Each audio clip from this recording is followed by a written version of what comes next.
కొండగట్టు శ్రీ ఆంజనేయ స్వామి ఆలయంలో ఈ నెల 12 నుంచి 14 వరకు నిర్వహించే పెద్ద జయంతి ఉత్సవాల సందర్భంగా పట్టు వస్త్రాలు గుట్టపైన తయారు చేస్తున్నారు.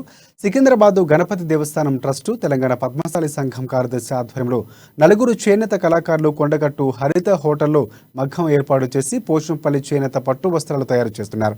గత 3 సంవత్సరాల నుంచి ఆలయ ఈవో కోరిక మేరకు తాము నియమనిష్టలతో స్వామివార్లకు పట్టు వస్త్రాలు చేస్తున్నట్లు కళాకారులు తెలిపారు.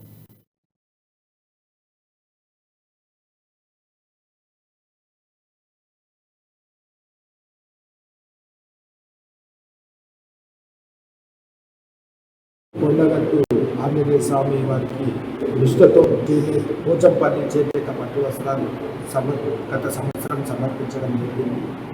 ఈ యొక్క కార్యక్రమాన్ని ఈవో గారు మమ్మల్ని కోరడం జరిగింది. ఈసారి కూడా పట్టు వస్త్రాలు సమర్పించాలి దేవాలయానికి అనుకోవడంతో వెంటనే 3 రోజుల క్రితం మా యొక్క చేనేత కళాకారులు గుర్రం శ్రీనివాసు, సంతోష్ కుమార్, జానయ్య, రాపోల్ గణేష్, ఎనగందుల కర్ణాకర్ అందరం కలిసి ఎలాగైనా స్వామివారికి ఇస్తారన్న సంకల్పంతో ఈ యొక్క కార్యక్రమాన్ని మొదలు పెట్టడం జరిగింది.